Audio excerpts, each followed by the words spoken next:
The interesting thing that Apple's done, from my point of view, and this is more me, the former smartphone analyst coming out, is the pricing. So we were talking about this and going, it's only 700 quid. That's not bad. Well, you can get a new iPhone for 700 quid now. Mm-hmm. Yeah. It makes me feel like a bit of a twat. No, not really.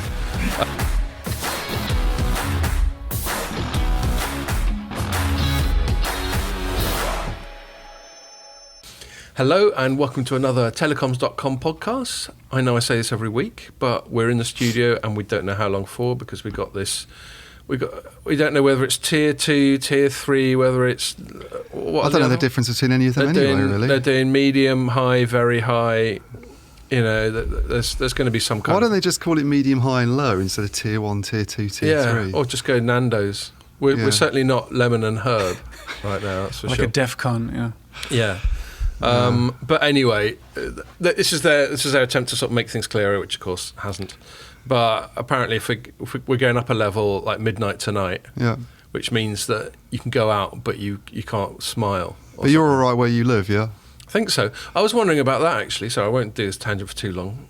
That's an interesting tangent. What if London's locked down and Hertfordshire isn't? Yeah. And when London's not locked down, but and you're not allowed to mix families or something like that. Yeah.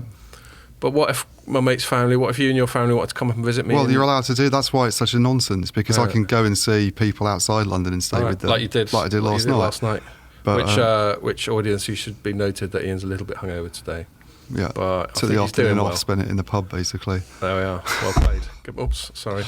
Anyway, so hopefully we'll be able to... Oh, yes, and the other reason I hope we're able to come back in is that we've got the Telecoms.com live event happening live next Tuesday afternoon, which we're planning to, you and I, come in here and shoot it from here, which is appropriate, as live was always created to replicate the sort of podcast vibe in a live setting. Now we're having to do it in a sort of virtual live setting because of that goddamn coronavirus.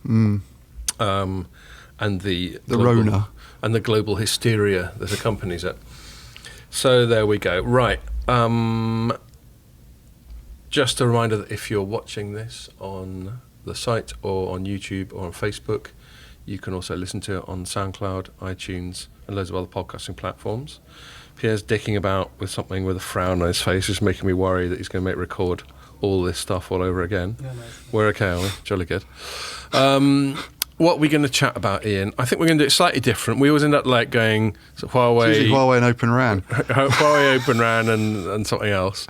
We could get away, apart from now, obviously, with not mentioning Huawei at all, which would be the first time for about 4 years. It's a shame we just brought them up, isn't it? Just brought them up. We're going to start by talking about US tech giants. Yeah. There have been a couple of stories. Neither of them are 100% telecoms-y. But it's my website, it's my podcast, and I feel like talking about it, so just deal with it. It's good reasons. Yeah. And then we're going to talk about Apple launching its 5G phone, as we anticipated last week, when I was getting you guys to fill in for the Call of Nature. Yeah. Which I didn't know what you're talking about until I was editing the pod on Monday, and I was thinking, I can remember doing that in the past when like Jamie or Tim were doing it, and they'd always slag me off when I was gone, so you guys missed the trick there. I was half waiting for all kinds of sort of slanderous muttering to happen in my absence. And then we're going to finish off talking about public cloud as it affects big telecoms companies, vendors or whatever. So, and we've got to get a move on because in about an hour's time we're going to do a dress rehearsal for that live event I was talking about. So I'll stop waffling and get on with it. Big tech. So there's two stories. This is mainly my sort of labour of love, so I guess I'll do a lot of talking at first, but, butt in to tell me I'm full of shit or to clarify or to give your opinion or whatever, as ever. At the start of this week, there was a call from a bunch of governments, apparently spearheaded by our own government and our own Home Secretary, Priti Patel, who has many redeeming qualities but does seem like a bit of an authoritarian. She basically just thinks that everyone should do what they're told. And their worry is that Facebook, and they announced this about a year ago, I think, is introducing end-to-end encryption in all its messaging. So that's Facebook messaging, WhatsApp, whatever messaging you can do on Instagram, and so on. An end-to-end encryption, proper robust end-to-end encryption is like the best protection you and I can have as end users against hacking and that sort of thing. Yeah, against anyone intercepting our messages, against sort of spying, So surveillance. it sounds pretty sensible, really. Yeah, it is. From a user point of view, I mean, perhaps one of the reasons they've done it is there's a app I use called Signal, which already has pretty robust stuff, and it's what people like Edward Snowden use, so that the Americans can't find him and shoot a drone at his head for revealing how out of order they are with spying on their own citizens. And maybe they think they've got to keep up with them on that, or everyone's going to end up going to Signal. So, but the flip side of that is, up until now, I think Facebook Group has been quite collaborative with law enforcement when they see someone sharing illegal stuff. Yeah. So in the press release, they went for the most emotive things, which is terrorism and paedophilia. And obviously they're both very illegal things. But there are plenty of other illegal things you could catch people doing as well. They're just not as emotive. And so they went on about that, and I guess so that if you oppose it, you're therefore saying you're in favour of these foul crimes, which is the kind of stupid dichotomy that people try and set up to prevent actual nuanced debate.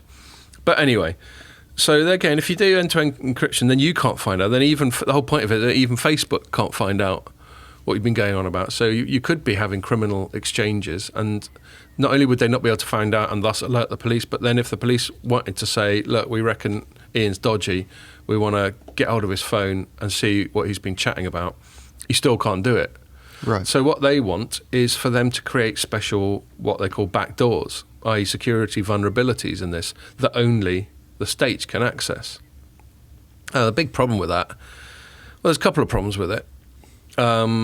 Firstly, it's just a simple matter of if you ask people to create a security vulnerability, that's intrinsically an issue by itself. If security is a priority, then lessening that security has got to be bad.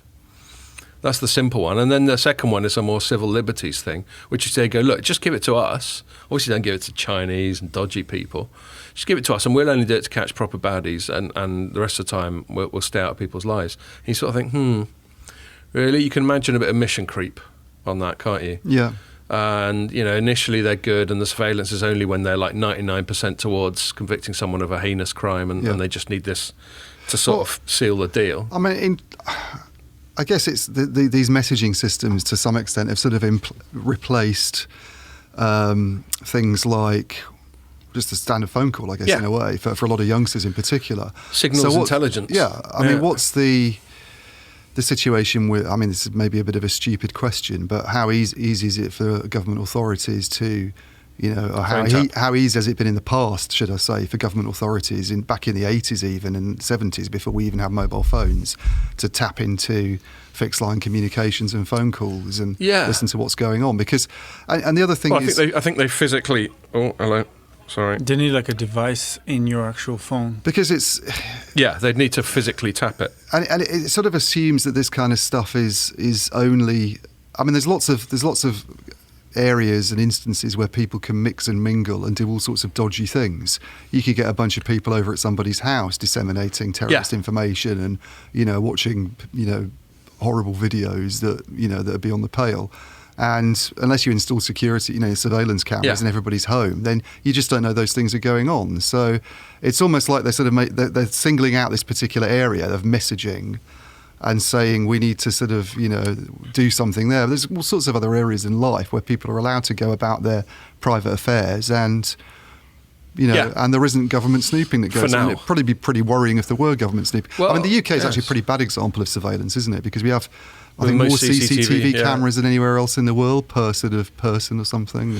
Yeah, we're pretty high. We're pretty high at that, and obviously with the coronavirus stuff, there are increasing calls for people to grass on each other, neighbours to grass on other neighbours who are flouting the rules and all that sort of thing. I've never had as much of an issue as some people with the whole CCTV camera thing, because I sort of think, if you abiding. I mean, there's the argument. Oh, you're going to say it, aren't you? Well, there's the abiding. If you're not doing anything wrong, you've got nothing to worry about. But I think your other point about this messaging thing is like you said, there's two important arguments about it. One is the civil liberties one, but the other one is just people want to have secure communications, and if there's a risk of somebody, I mean, messaging systems could potentially, I'm guessing, be hacked into, and then people could maybe get access to other parts of your device, or they could they could look at information you've exchanged. It's confidential. What if you sent a sort of bank account sort code or something like that to somebody? Well, that's it. Well, you create the vulnerability. How can you be 100% sure that baddies... And this is the sort of thing that people do all the time, is to send out that kind of information. So it's almost like they're putting something that's really important for a lot of people, I would imagine, to have that protected and secure. They're putting this tiny, let's be honest, it's going to be a tiny, tiny, tiny percentage of messaging that is done for sort of nefarious purposes above the sort of concerns of everybody about having a secure means of communication. I think that's a really good point. And back to your point about signal intelligence versus like human intelligence and other more laborious ways of catching baddies. I think it's been quite clear, certainly in this country, that our police are really big fans of chasing electronic crimes over physical crimes because, frankly, they're easier. Yeah. I don't know how their incentive structure is, but let's say, for the sake of argument, if you nick 10 people in a month, you get a bottle of champagne or something. Oh, you get a shiny new truncheon. You get a new drone you can send out into the Peak District to spy on remote walkers spreading coronavirus around. Then you can go and try and catch 10 thieves or organised criminals or violent people, or you can hack into, find someone saying something a bit moody. And I'm not trying to belittle the legitimate crimes that this sort of thing can, but there are a lot of people getting done for just like saying offensive things on social media and that sort of thing. Yeah. And it makes you wonder when the police... there was one, I was listening to a podcast, there's a guy called Darren Grimes who was persecuted for a while by the Electoral Commission because he was a pro-Brexit person. And basically, as soon as Brexit was lost, this is my very jaded, one-sided point of view, as soon as Brexit was lost, there were a lot of people, like the Cambridge Analytica thing, that were just... they were just looking for some way to mitigate that loss and maybe undo it. Yeah. And he was one of the scapegoats for all this. And he's only just got over that. And he started up a podcast on the back of the relative fame he now has. And he got this historian called David Starkey on, who likes to shoot from the hip and bang on and be contentious. And he used an unfortunate tone of phrase to describe in the context of slavery. And it went viral, and everyone knows it's just disgusting. He's just a horrible racist. Whether or not he is, I don't know inside his mind. The words, I don't think, were unambiguously racist, but they were certainly badly chosen. Yeah. And it was on Dan Grimes' podcast that he said this. Anyway, now they're both getting investigated. So not only is Starkey getting investigated for saying this stuff, which is bad by itself, because it's just offensive. There was no incitement to violence or anything like that. It was just at its worst offensive. Or maybe at its worst, revealing a degree of racism in his mind, which is quite unsavoury, but not illegal. It's not illegal to have racist thoughts. But then investigating Darren Grimes just for hosting it. No one can say that Darren Grimes possibly had any, could have possibly had any control over what came out of this guy's mouth. Anyway, the purpose of that tangent is to illustrate the kind of sort of electronic trivia that the police seem to favour trying to prosecute over good old-fashioned roll your sleeves up. Yeah. The professionals. Well, they don't exist Sweeney. anymore, do they, really? That's the problem. There's no Sweeney, is there? There isn't a Sweeney anymore. There don't even seem to be any police officers anymore, except they occasionally turn up to someone's house where they're having a barbecue with 7 people and, there we go. and round them all up. But where you actually need them, they don't exist. There is an awful sense that the police mainly exist to prosecute the most trivial of crimes, whether it's minor transgressions of lockdown laws or whether it's electronic communication. So that's a big reason for me why I would fight against what Priti Patel and the Americans, and it's basically the Five Eyes plus India and Japan all went for this, is because, not that I don't want the police to catch proper baddies, but, what if they decide to come over to me? Look, what if I tweet something like tonight? I have a couple of beers, I'm feeling a bit cocky, tweet something a bit contentious, I get myself on a list of like people to keep an eye on, and then they go, I tell you what, I bet he's done something. Let's hack into his WhatsApp. I mean, god damn, if they saw some of the jokey conversations I have with my mates on Signal, we'd all get locked up. It's funny what does get looked at actually. One of my this is going off on a bit of a tangent now, but it's still in the realm of technology. But one of my dad's drinking buddies down at his local put something up on Facebook about Gordon Brown years ago, and sort of saying he hopes someone bumps Gordon Brown off in a sort of slightly jokey way. And a few days later, two guys from the intelligence services turned up at his doorstep to ask him questions about whether he was involved with what sort of groups he was involved. I mean, once they figured out that he was basically a doddery old sort of guy in his late Carlos 60s. the Jackal. They kind of ignored it. But the fact that actually caught the attention of, security Well, that's still several services hours of sort of police time. Yeah, it must have triggered something where if you put something like the Prime Minister's name and kill or something. Or I mean, bump off, I've got to say, this isn't any pop at your dad's mate, but I hardly ever put anything on Twitter because I don't trust myself, because I'm quite unfiltered at the best of times. I'm just like, why would I create that sort of greater chance of getting done over or cancelled or whatever? So I think sometimes people say these things and then they act all surprised when there's a pile-on, and you sort of think, well, you're a bit naive. Well, I think that generation is a bit naive anyway, electronically. I mean, my mum's always doing things that sort of seem to expose her to hacking, and she gets sort of sent these emails that she responds to and she shouldn't, that kind of thing. Yeah, and sort of clean up the mess afterwards. Your PayPal account has been locked. Your Apple account has been cancelled. Just click on this with your... Those come through thick and fast these days, I've noticed. Yeah, it's tough, and I'm grateful my dad's not on Twitter, actually, or I'd be picking him up from the police station. Yeah, don't allow him onto that. No. I've seen your dad's Facebook stuff. Exactly. Yes. So that is the first thing that went on, which is the broader theme is sort of the state versus big tech. Yeah. And the second thing is something that's been emerging just in the last couple of days, which is a major newspaper in the US called New York Post got hold of some emails that seem to imply that one of the presidential candidate, Joe Biden's son, was basically getting paid in order to get some Ukrainians access to Joe Biden. I don't know if it conclusively proves that Joe Biden went along with the scheme or whatever, but it's certainly a sort of black mark over the family name, and the son looks like he's a bit of a liability anyway. Mm-hmm. And they got this is the New York Post, yeah? Yeah. So it's a pretty major newspaper. Yeah, apparently the fourth biggest circulation in the US, so presumably after sort of New York Times, Wall Street Journal, and is it Washington Post. Is it regarded as being one that's more sort of aligned with Trump politically? Probably. Because the New York Times is very sort of left-wing, isn't it? So New York Times, Washington Post, LA Times, I think are quite Democrat. Yeah. Wall Street Journal seems pretty neutral, but it certainly does a decent job of putting up stuff that's critical of like, identity politics and stuff. I would guess these guys, I mean, I don't think they're like Fox News, which is considered very sympathetic to Republicans, but they're certainly at worst sort of neutral. Yeah. But it's big circulation. I think they're a bit more tabloidy as well. They've got like a red masthead and that sort of thing. Or it's probably red, white, and blue now and then.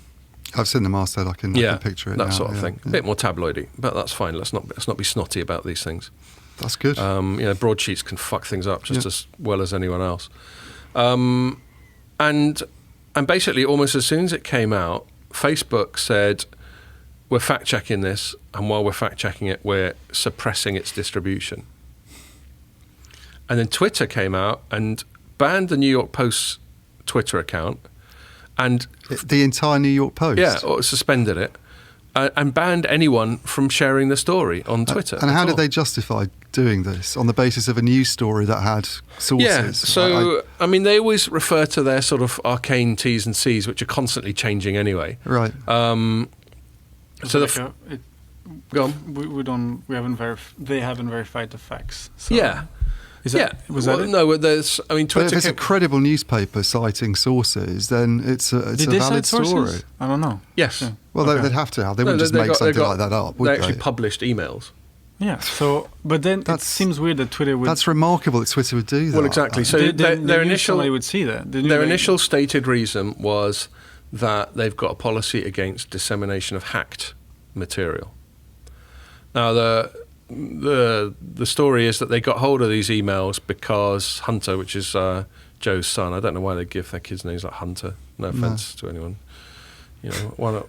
What are you going to call Yeah, your Hunter kid? is a bit weird. Plumber or But there is butcher? Hunter Thompson. My nephew's obviously. name's Hunter. Is it? Sorry. Look, it's a fine name. I just don't understand why you give your kids like job names. It's like Bear, isn't it? There's a few Americans called Bear. Hunter S. Thompson. Yeah. Yeah, Well, we've got- I know it's common in the States. We got Bear Grylls in this country, actually, haven't we? Yeah, Bear. I don't quite get naming. I mean, No. You don't call your kid Dog, do you? Yeah, Cat. Do you know what I mean? Well, actually, Cat Stevens. Well, my wife's called Catty. Yeah, but that's But that's an kinda abbreviation short. of a Persian Yeah. name. Anyway, so Hunter, they got. Apparently, he went and took a MacBook into a computer repair place and then forgot about it. Oh, And after about a year, the computer repair guy decided to have a butcher's at it. Right. A little bit tenuous. I mean, I'm not sure why. what are the odds of that? Yeah. Yeah, well, I mean, someone hasn't paid you, and that's a shame. Maybe you then try and flog it and But get they some knew kind of who he resale was? value. But to actually go into it, unlock it, he made a copy of the hard drive himself and all that sort of thing. So that's a little bit sketchy. But anyway, so that's the hack. Yeah. But the thing about that is, if you look at something like the Pentagon Papers or Edward Snowden, or just loads and loads of big journalistic scoops over the year, they have Watergate. technically... You what? Watergate. Yeah. So Pentagon Papers just was slightly before Watergate.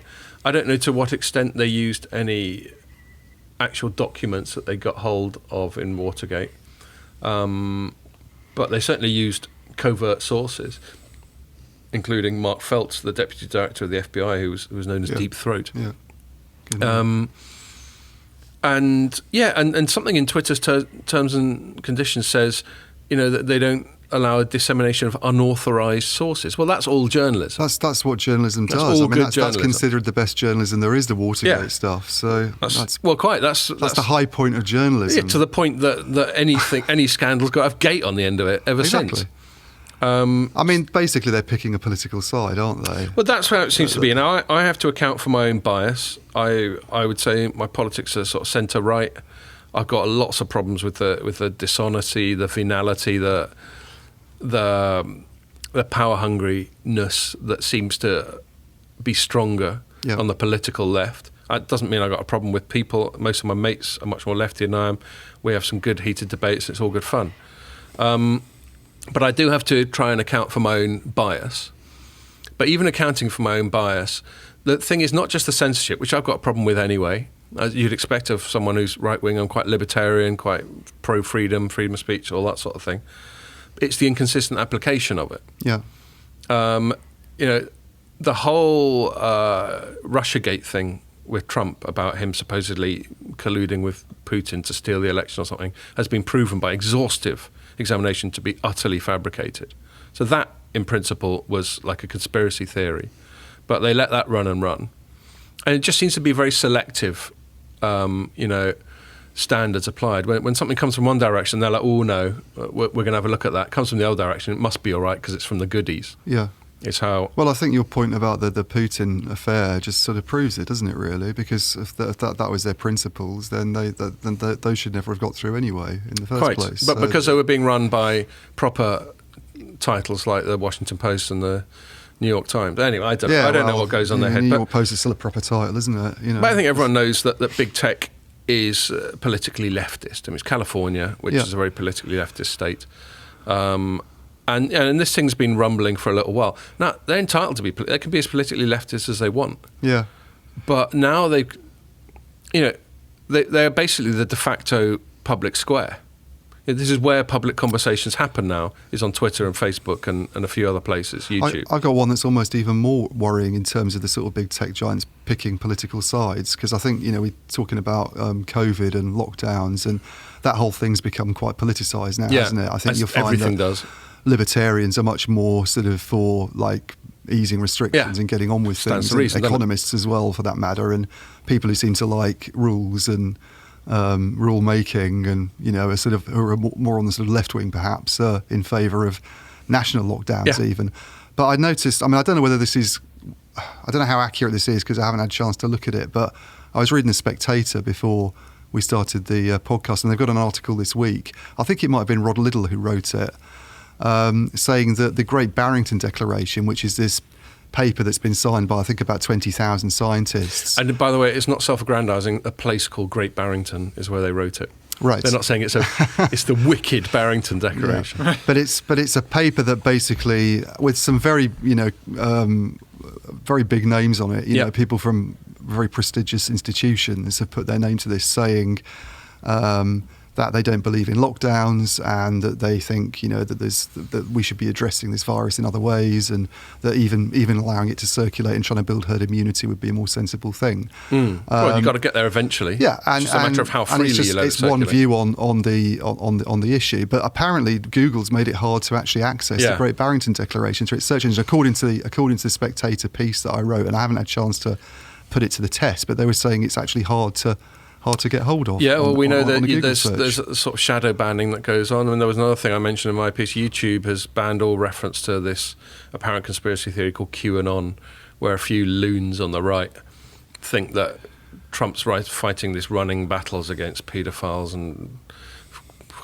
He was asked about this, wasn't he, the other day? That was an attempt to entrap him because it's a little journalist trick of you ask him, and if he doesn't give you the right answer, I noticed that on The Guardian, they're going, refuses to denounce, is what they do. But anyway, and it's a very fringe, weirdo little theory. I think there's probably little, if any, hard evidence. But that gets banned, and I'm not saying I'm in favour of it. I don't really give a toss. Yeah. I'm not into conspiracy theories at all. I'm a big believer of the cock-up school of history rather than the moustache-twirling grand plan school of history. I think most things have just happened by accident, and most people are just winging it. Yeah. There's very few really competent people around.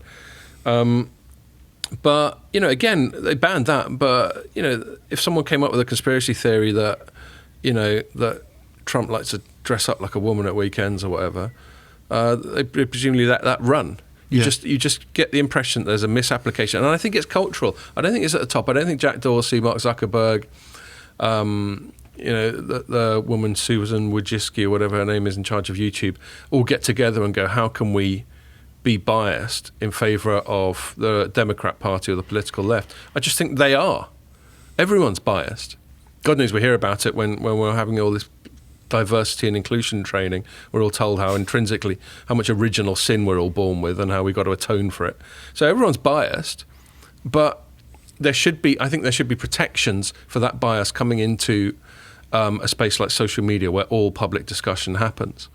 And that's where you get into the technical bit, and I suppose a slightly more telecoms-y bit, you'll be relieved to hear, which is the FCC, which is the US comms regulator, taking an interest in this thing called Section 230. Does that ring any bells to you? No, I'll explain it from the top. Basically, Section 230 is a bit of law that affords a special privilege to internet platforms versus publishers, which means they can't get sued for stuff that goes on their platform. One of the reasons it came along, by the way, was when a company called Stratton Oakmont, and anyone who's ever watched The Wolf of Wall Street will know what that is, tried to sue because they claimed someone was slandering them on Reddit or whatever. So they're protected. So you put something up that's slanderous on Twitter, you could get in trouble, but Twitter can't get in trouble because they're just a platform. Yeah. Whereas you put something up on Light Reading that's slanderous, the whole of Light Reading and the whole of Informer can get in trouble. Because they're not considered to be platforms. Because you're a publisher. Yeah. So that is the special protection they have, which stands to reason. You can't have something where you've got no editorial oversight over what goes up, which is impossible. They try it, but the scale of these things, billions of bits of content going up every day. So they should have some protection. But the problem is now that they're acting in this editorial capacity and appearing increasingly to make editorial decisions, such as you can't share this thing written by a newspaper, then it's quite right and proper to go, well, should you still have those protections then? Are you not now a publisher? They're just publishers with a billion freelancers. Yeah. And if one of your freelancers on Light Reading puts up something moody, you're still liable for it, aren't you? Yeah, I believe so, as a publisher. So if they're overstepping that mark and suddenly taking the decision about what editorial content goes up, editorial content being a message or a tweet, then you're right. I don't think it should apply to them anymore all of a sudden. That should be in Section 230 even. It should say if you're still going to start interfering with stuff, then... So that's what Ajit Pai, the chairman of the SEC, is lobbying for. That's what he wants, is it? He wants... Well, I think they want a sort of a tightening up of the wording in Section 230. Okay. So that's interesting. My solution has always been, I write a lot about social media censorship, as my long-suffering audience will attest. And it's always been a really simple solution to me, which is that you make it illegal for them to censor anything that isn't itself illegal. Yeah.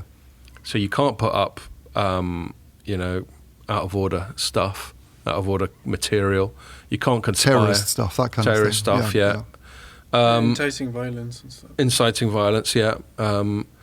All that sort of thing. Those things are already illegal. Yeah. You should be able to say, I hate people who wear green T-shirts, but you shouldn't say attack people. Everyone out there, go out and attack people with green T-shirts. And you should be able to say, I think this public figure's a dick without getting in trouble for it. Yeah. That's all just freedom of speech, just as like anyone's, as they often do, welcome to say that about me. I never edit something that's having a pop at me. I always put it up. Yeah. Anytime I don't authorise. You enjoy it too much. Yeah, well, it's quite fun, isn't it? The only ones I don't put up are ones where it seems to be spam or whatever. Yeah. So basically, to summarise those two things, we've got the state and big tech increasingly coming into conflict. There's also this sort of lurking thing in the States where they're just having a general antitrust look. I think they're going to do it in Europe as well. And big tech has got very big, and it's actually got much bigger during this lockdown. If you look at their share prices and their fundamentals, they've really gone the opposite direction to everyone else's. So they're consolidating more and more power. Amazon's always inventing new things to get involved in traditional retail, and we'll go full circle onto this when we talk about a public cloud at the end. Yeah. But I just think that's a really interesting thing. It's only a bit telecoms-y in so much as it tends to happen over mobile phones and over communications networks. But it's an absolutely critical battleground regarding the tech industry on the whole. And I'm just not sure what they're going to be able to do. But I think it takes a big, bold organisation like the US government, or this is one thing I'm normally quite harsh on the European Union, the European Commission, but they are pretty good at sort of antitrust stuff, because that's where the scale really does kick in. The UK starts having a moan, they just go, yeah, whatever. But, when you're representing, whatever it is. 26. Yeah, 26 countries, however many millions of relatively affluent people, that does count, that start to count for something. Yeah. So we'll see how that goes, but it's only get more crazy. I mean, the real reason I think they overreached on this censorship thing, the latter one. I think they overreached because the US general election's not very far away. And there's this thing that you have in politics. I think they nearly always have general elections in November in the States. And they have this thing called October surprise. So, I mean, how absolutely scheming and duplicitous all political operations are.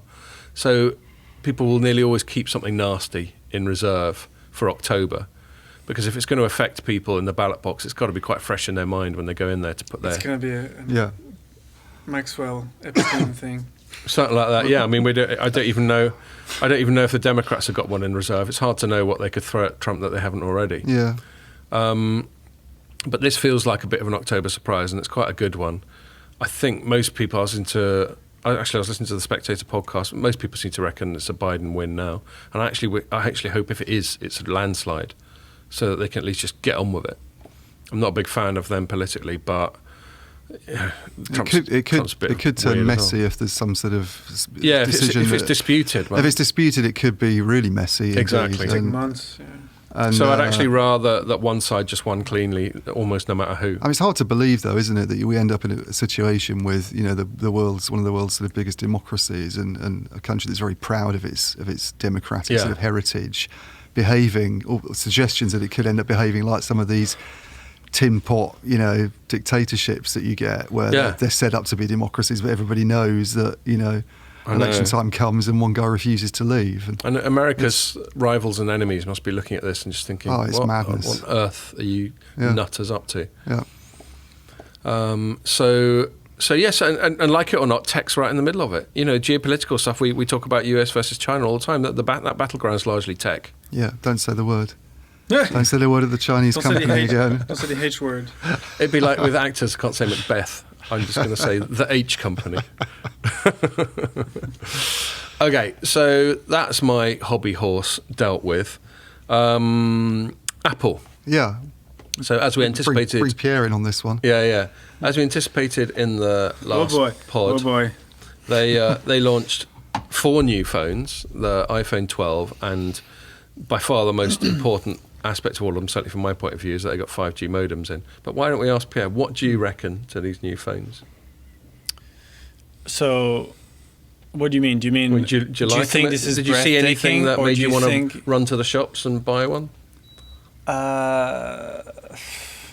See, I mean, I think your point is always going to be it's still a square. You still touch it.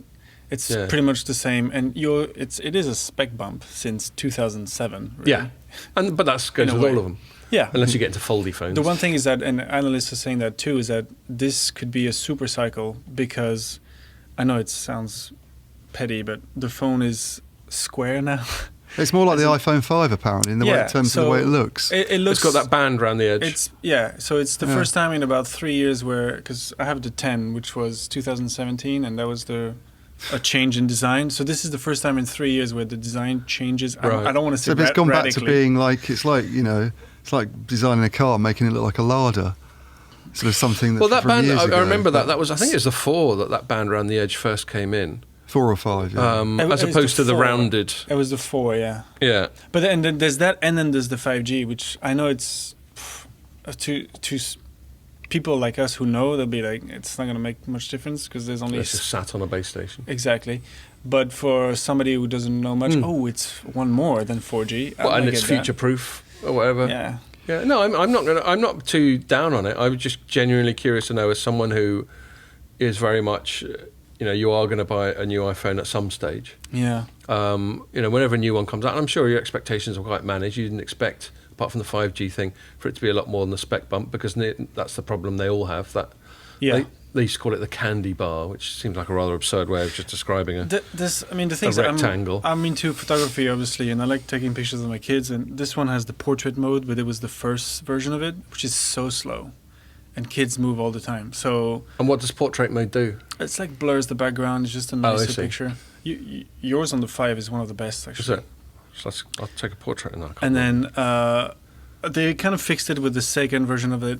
And obviously now I'm looking at the latest version. It's got even better cameras, even better video. So I'm like, maybe I'll... I don't think I'll go for Camera the Pro. was quite a big thing, wasn't it? Yeah. For them. It's huge. And also, I know it might sound stupid, is the MagSafe thing on the back. Seems like nothing, but you remember the iPad when it came out? Obviously, there was a big deal. Oh, the iPad. But the case that came with it, where you folded the case into a little pyramid, now it's everywhere and it's like standard. Right. But back in the day, it was like just an add-on to the iPad. I think this safe thing that might become... It's like you basically have a disc, right, and that's your cable, and you just snap it onto the back of the phone. Okay. There's a magnet instead of plugging it this way. So it's wireless charging. Pretty much. In so much as the final connection between and it might sound stupid, but I think like we'll see that on Samsungs and Pixel. Mate, I'm not gonna diss Apple when it comes to industrial design. They're the kings of it. I'll quite happily concede that point. As for the case, by the way, I think that was a classic. I remember having that because I've owned iPads all along. I've never bought any other tablet. Yeah. So that's why I've always had Android phones, but I've always had iOS tablets. But that case, that was a sort of spoil the shit for a penny a tar because the glue kept coming off. So the whole thing. I have an off-brand one that's much better. Yeah, it's the same concept. But it's so disappointing when Apple does that because it's a great design. They make you pay a premium Chip for glue. it. Well, then fucking make it properly. Yeah. What's wrong with you? But anyway, what about you, Ian? You've got an iPhone, haven't you? I've got an iPhone. Yeah. Right. So what do you think of that launch? I mean, I think it's all a bit sad, really, to be honest with you, what it says about Apple. Because, and I know there's the widespread view, which I don't dispute, that this will put sort of wind in the sails of the 5G boat kind of thing. Yeah. We've had some of these networks rolled out in European countries and Asia, and the story is that it hasn't really taken off. We haven't really had the sort of exciting handsets you need to get things moving, and Apple coming along will, sort of invigorate the market, because it generally does. It could release any old phone, to be honest with you, and there's always a base of users that will go out and buy them. And there's the 80 million phones by the end of the year. Yeah, and there's the 24-month refresh cycle. So if no other reason, then people who bought a phone 2 years ago are likely to get and there's an argument as well that some users even have sort of, I think a lot of people didn't buy it's worth pointing out, if you look at Apple's numbers, actually, I think for the second quarter, they sold more iPhones than they did in the year earlier period. Right. But it's only 2% increase, but it's still going up. It was still a huge amount of phones during a difficult time of the year, obviously, when lockdown was in place. And there were supply chain problems. There were supply chain problems, and they just released a phone, the one that I've got, the 11, which a lot of people thought, well, it's not really that different from the last couple of ones they've released, and it didn't have 5G. So I think a lot of people were sort of thinking, well, we'll wait until 5G comes. And even then, they still shipped a huge amount. So, but the thing for me is, if you go back to Apple in 2007, when Jobs was still around and running the company, and they came along and released the very first iPhone. This was an industry that had failed. The Nokias, the Sony Ericssons, all those companies that don't even exist anymore as handset businesses, they'd failed to come up with anything that sort of justified 3G, and 4G wasn't quite around then. No. So, but certainly advanced 3G networks were HSPA, and it was starting to. So we'd had those auctions about. And we'd had these rubbishy-looking devices. No one one had managed to come up with a sort of nice-looking touchscreen thing. The whole idea of the App Store itself was just brilliant. I mean, what an amazing idea! And I think everybody was really blown away when they came up with that. And what they've done now is what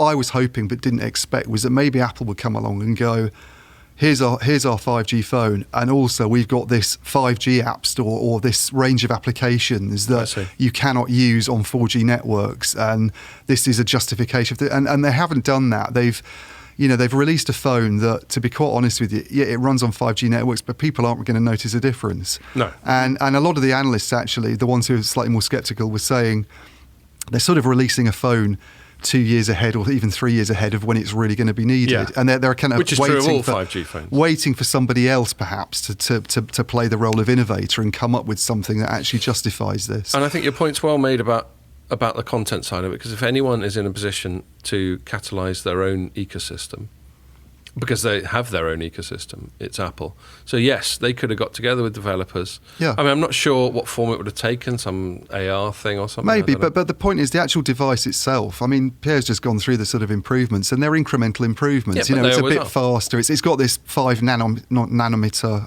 chip processor, apparently, which is super duper. I'm sure it's the dogs. But I mean, it's a slightly better camera. It's a slightly quicker processor. It's a slightly thinner device. It's it's not the big breakthroughs that Apple used to make on devices, and it wasn't just the iPhone. You go back to the iPod and remember how brilliant that was when it first came out.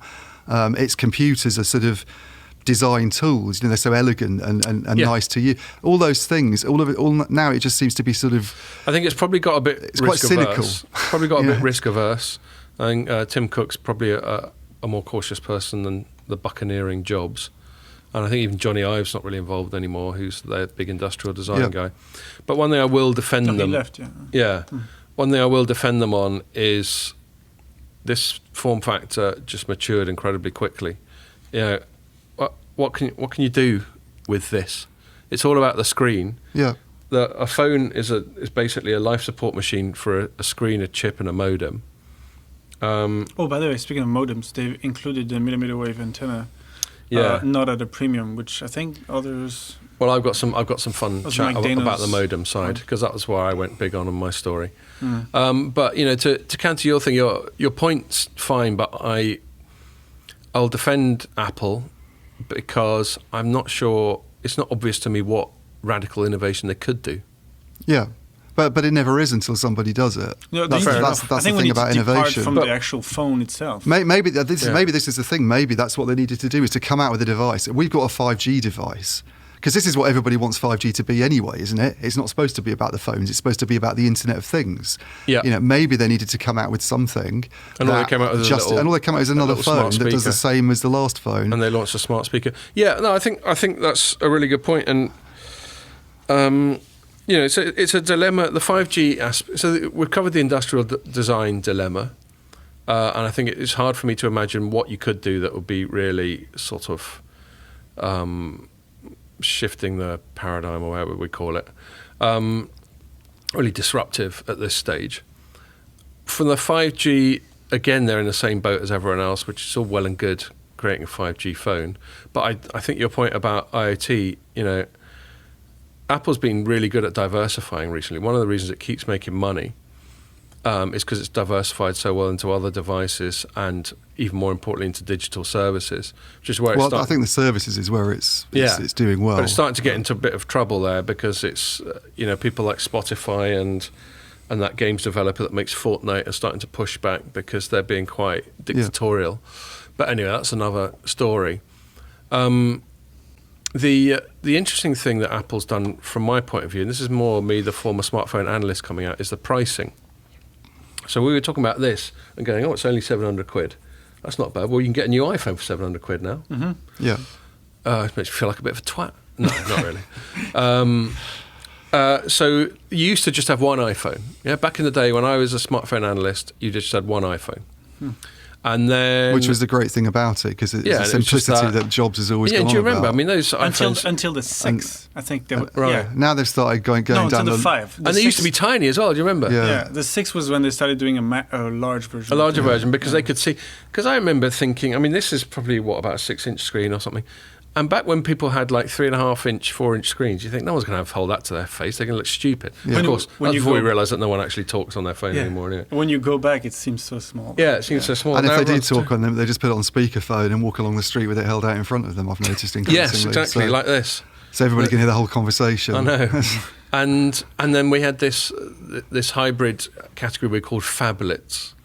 Which was like a hybrid between phone and tablet, and when I was at SA, it was like anything that's 6-inch screen and up, I think, which is like nearly all phones now. Yeah. But anyway, so they've gone from just having a single iPhone to then having a sort of daddy size one, and they went through various iterations. And when I was an analyst, we were all like, why aren't they going down the price stack?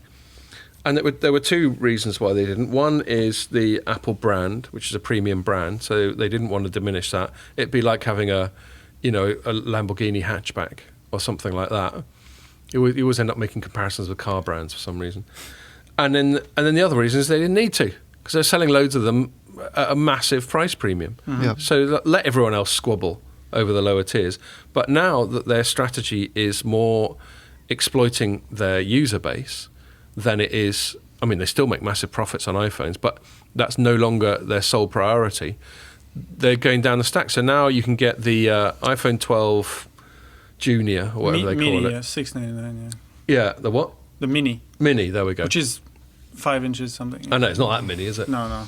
So you can get the Mini for 700 quid, you can get the regular one for 800 quid, and you get a Pro for £1,000. You tell me, Pierre, I was struggling to see what that 200 quid gets you when you go Pro.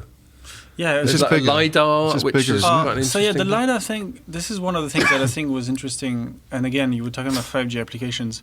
I could, because the LiDAR thing is to have... It's supposed to be for AR and that sort of thing. Lots really specific and accurate AR. And of course, you could do this at home and play video games and stuff. So LiDAR's like a positioning thing. The name gets from light and radar, doesn't it? Yeah.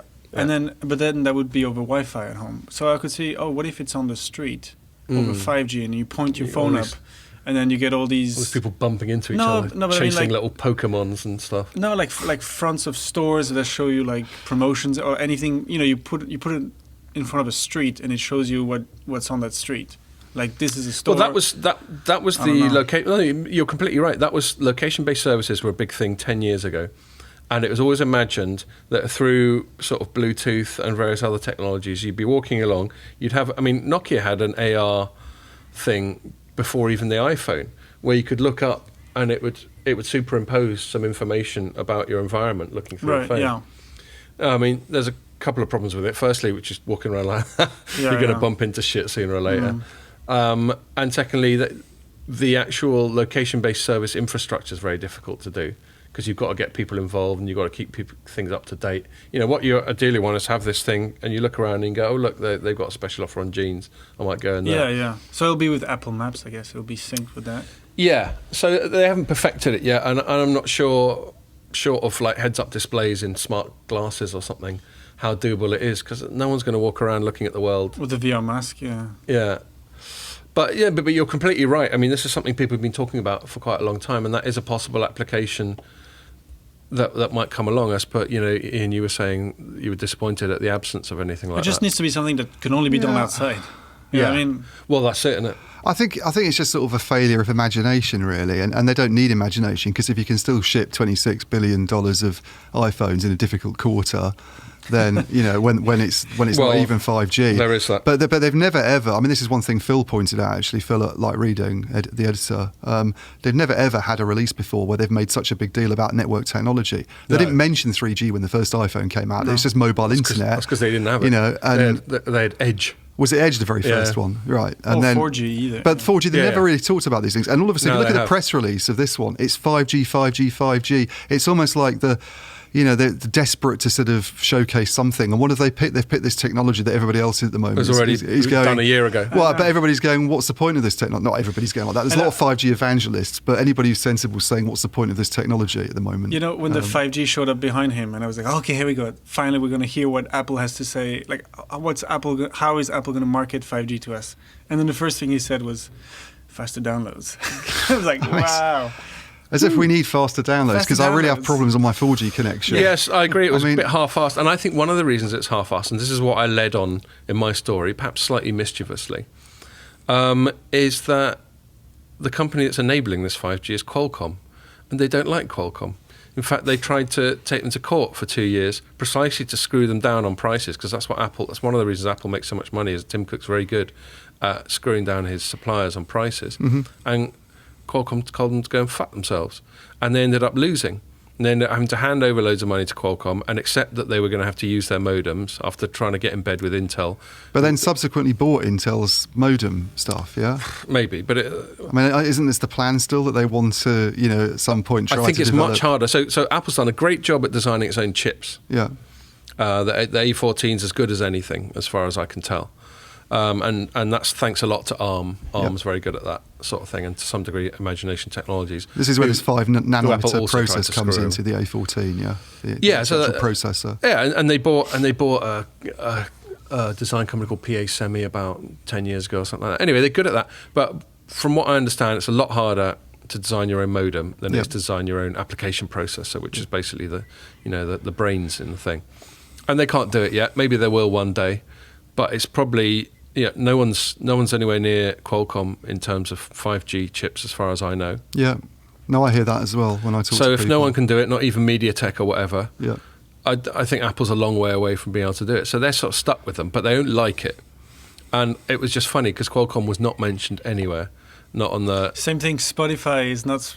They're also in the lawsuit with Spotify, and that wasn't mentioned in the compatible services, even though it is the HomePod. One of the biggest ones. Yeah. And that just cracked me up, that they can't even bring themselves to mention them at all, even though the signature feature of the whole thing is enabled by them. Also, what was the deal with Verizon? How come Verizon was so much promoted involved? Yeah, I don't know. Others. Have they got some kind of? I didn't look into that much, but have they got some kind of exclusivity arrangement to sell it? Well, first I think it was partly to do with. It's partly to do with what you just mentioned, Pierre, about millimetre wave. So as we know, Verizon's sort of focused quite heavily on millimetre wave, which means that when you have these comparison things, it's got really high capacity and tiny coverage. You can only get it in about 0.1% of the country.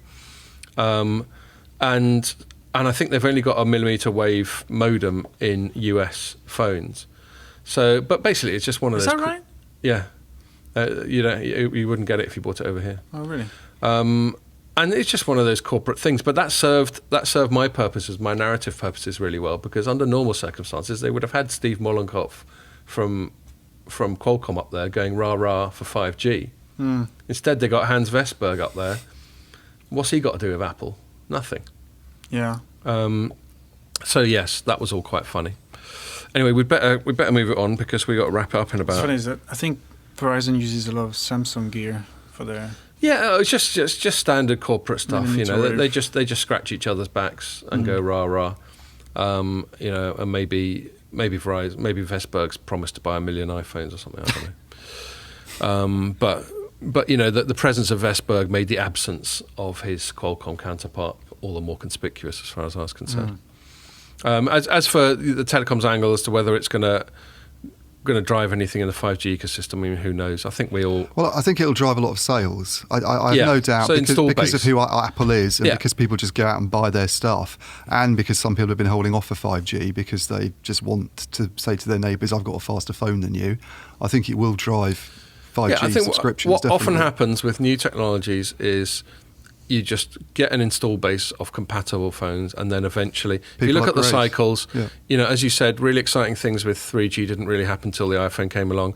Really exciting things with 4G didn't necessarily happen straight away. And we ended up with things like Uber and that sort of thing. And it'll probably be well into the teens.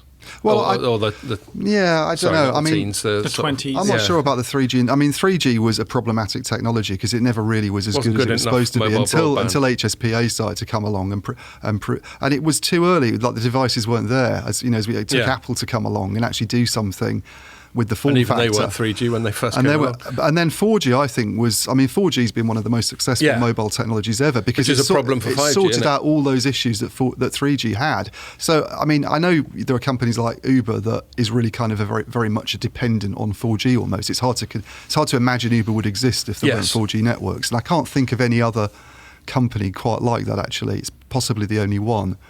But the in terms of the constant need for good mobile I can't really broadband. see another. But the nice thing for me about 4G is that it actually made the mobile internet work properly on your phone. Yeah. I mean, I always remember trying to get connections on 3G, and it's like dial-up on, in the sort of old Just a waste days. of time. So My it was, phone doesn't even bother, even if I'm down to HSPAs. It's just like, let's just wait till 4G. yeah. So I think it was a really great technology just from the get-go. Whereas I think 5G is.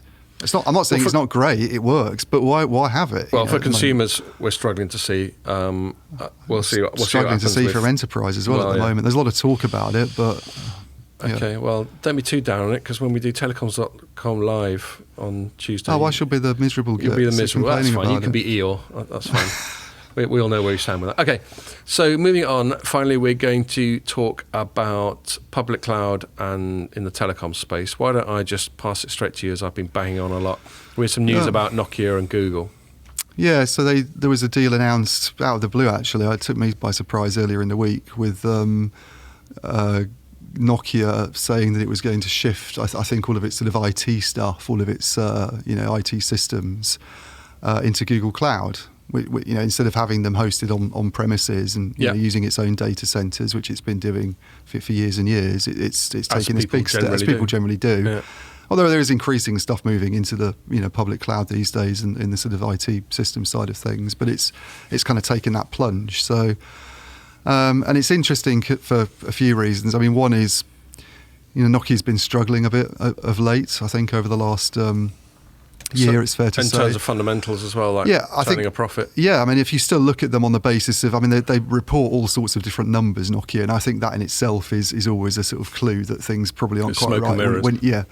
But if you look at them on the basis of international financial reporting standards, then for the first 6 months of this year, they actually made a loss. It's about 16 million. It's quite a small loss, but this is a company that made about 10 billion in revenues, and they're they're unprofitable basically. So they're obviously under some pressure to take cost out of the business. Still, they've got this cost-saving plan. I think it started off trying to cut costs by about 700 million this year compared with 2018. They had to reduce that to 500 million because they ran into all these problems on the 5G product side, which meant spending more on that area to try and get it back into shape. So they've obviously been looking for other ways where they can save money. And the big appeal of sticking your IT systems in the public cloud is that it's more efficient, basically. You can get rid of all your own servers and all that stuff and get rid of a load of staff who manage them, get rid of some facilities. It's a bit like the sort of buy and lease back type of thing that companies often do when they're short of cash. Yeah. And then on the other side, I suppose it's interesting because it's what we started off talking about. The big tech giants becoming increasingly powerful during this pandemic. They're the ones whose share prices have been going up. They seem to be sort of moving steadily into all sorts of sectors now. And one of the real sort of growth engines, I guess, for Google over the last few months has been its cloud business. So if you look at the financials, that's the fastest growing part of the entire thing. And it'll be a really decent margin as well. Yeah, and it's still not. I mean, they're still, I think, a much smaller. I think I'm right in saying they're much smaller than AWS, aren't they? They're the market leader. AWS is considered they're the market leader in public cloud. But those those three companies, AWS, Google, and Microsoft Azure being the other ones, have sort of got that wrapped up, really, that market. I mean, outside China, certainly, they're the ones who... And I know there's various evangelists for sort of putting your systems in the public cloud and moving to that model because it allows you to be a lot more efficient and you can take advantage of all their sort of AI expertise and analytics and all the kinds of goodies that they offer. Security and lots of thing. And for telco cloud, there is, and I know you don't have to be in the public cloud for this, but there is that whole NFV, everything's virtualized, everything should just be in this big soup of data. Yeah. So there's that, but you could still make that work on premise, can't you? You can, yeah. But I just think it's there's a worry about entrusting all this stuff, I think, to a very small number of players. Yeah. And I think back to the original there are security implications, because it's almost like, to me, what it's are the almost security like, implications for you? Well, I think there's always been a security worry, hasn't there, about storing stuff in the public cloud. I mean, what you mean, it getting hacked or it getting destroyed? Yeah, I think just people having an aversion to having stuff not on premises. Yeah, that's been something that used to hold back the public cloud market. I think a lot of those concerns have been addressed. So my comparison for myself as a consumer has always been Spotify versus owning CDs. Right. So like my mate Gavs is all into Spotify, and I'm like, that's all fine. You don't own it anymore. You don't own it, and as soon as you stop giving them their money, you've got nothing to show for it. Exactly. Yeah. So yeah, and it's just the it's the big public clouds basically taking ownership of more and more stuff, and this is another example of that. And if a lot of it goes that way, I mean, they're now talking about it's still in telecom, but slightly different area. Network operators actually running some of their network functions through the public cloud, which a lot of them have been averse to doing. And I think that probably is a security reason to some extent. I think certainly maybe governments and regulators would worry about that, having some of those systems being... well, I mean, if you do it on premise, they could still go down, but then it's your fault. Yeah. If they go down and it's Amazon or Google or Microsoft's fault, and they just go, oh well. Yeah. I mean, there are some barriers. It's the control side of it. Well, I guess this is one of the reasons that a lot of them have. There are some governments, like Germany's government, I think, where there are laws about where data gets stored, and you can't have. And we've got all kinds of stuff with GDPR and exactly data transfer between Europe and the US going on. It's almost like for a long time, people have been worried. For the last couple of years, people have been worrying about the fact there's only three big equipment vendors: Huawei, Ericsson, and Nokia. And it's become even more worrying now that Huawei's sort of being taken out of the equation, I think, in some markets, because you end up with this sort of Nordic... You said it. One of them's loss-making. I should have said the H word. But one of them's the first round. One of those companies is loss-making. The other one's just had to cough up $1 billion for, in fines for corruption. Right. And it's had historical. We should stress historical corruption, and it's had to... sell a load of its assets basically to get its business back in order. For a while, it looked like it was really struggling. What if something, I mean, there doesn't seem to be any danger that the three big public clouds are having, they're not having financial difficulties. Far quite the opposite. Yeah. But it's still, I think it's still, there's got to be questions about three big players that are private sector players. Having this much control. It is getting weird, and it's back to the topic that I was ranting on about at the start. Yeah. There's a hell of a lot of power in all sorts of areas. Given that the world is basically a tech world now. The fact that these things are basically our interface with the world speaks volumes. It is. I think it is worrying. I can see why this was a smart move for Nokia. I hope they don't come to regret it. I mean, it's just some basic things, and I'm sure there are service level agreements and contracts that protect you from this, but just the fact that you could be held to ransom. Yeah. What if Google turns around tomorrow and goes, no, we want more? Yeah. It raises a few questions as well that haven't been sort of answered yet, which probably is up to one of us to go and sort of hassle Nokia about. But do a proper journalism job. One thing I was wondering is what it means for, and it might not have any implications, but certainly a couple of years ago, Nokia was talking about doing things like hosting stuff for operators itself, having some kind of cloud role and being able to provide applications. Now, what does it mean for things like that? Because there hasn't been much on that recently. Yeah. And is it getting rid of the data centers that it would do that sort of stuff from as well? You know, I mean, there's a slightly grey area about how much you've they got are things getting like rid of the here. Microsoft Telco Cloud is a product of, at least in part, of a couple of acquisitions, Yeah. which make it seem like Microsoft's going to have a high level of competence in doing this stuff itself, which again takes the vendors out of the loop in terms of added value. Yeah. I think a lot of the managed services stuff that people like Nokia and Ericsson have been doing could sort of fall by the wayside in the future if more and more telecom stuff starts getting hosted by Azure or, Google Cloud or whatever. And I'll tell you another thing that worries me about this power being concentrated in a few places. Back to the censorship thing at the start. Facebook and Twitter started censoring this New York Post story almost, it seemed, within minutes of each other. Now, I'm not saying that Jack Dorsey and Mark Zuckerberg have got a special little red phone. Maybe they were not socially distancing and at the pub having a few pints. The pub. I don't think they have pints. No, they're not those kinds of people. Hemp smoothie or something. But Jack Dorsey doesn't eat anything until 6 p.m. Really? Oh, really? Yeah, just water. Why One is meal that? a day. Oh, because he's read something that means he's going to live forever or something. Fuck knows. But they do. When you've got I've brought this up before. When you've got an oligopoly of, let's say, 2, 3, 4 companies dominating, it's very easy for them to behave like a cartel without actually having to be a cartel, i.e. without having to actively collude and have little moustache twirling conversations with each other. Yeah. Because exactly. Yes. How should we take over the world?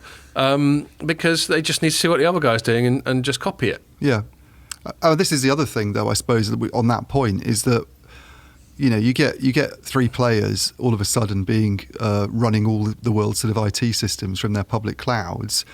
And, we've been worried for a long time about pricing in the network equipment market because there's not enough competition. And they now want things like Open RAN because they think it's going to reduce prices. But why is the same thing not going to happen in the sort of IT, in this cloud sector? The natural they could cartel just ratchet up the prices in the future. Well, that's why. And what's anybody going to do about it? That's why from Adam Smith onwards, we don't like cartels because cartels will overcharge the public. Yeah. So at the moment, it looks like a good deal, obviously, because they wouldn't have done it otherwise. And it's it's easy money apparently for the clouds to do this stuff, to take on another customer with the capacity that they've got, because this is what they're hyperscalers and they can do it so efficiently. But they've got them under the thumb, haven't they? Surrendering a hell of a lot of autonomy, and that's the dilemma. Cool. All right, we better wrap it up because we've got to do that live dress rehearsal in a minute, and I want to get a glass of water. So I'll leave it there. Thanks a lot for struggling through your hangover. No worries. Ian. You're a bit better now. Bet you wish you brought that bourbon along. Have you finished that? No, I still got it. Thank God. Yes, I know. Okay, and thank you for watching, and make sure you join us, if not at the live event next Tuesday, then for the next podcast in a week. Cheers.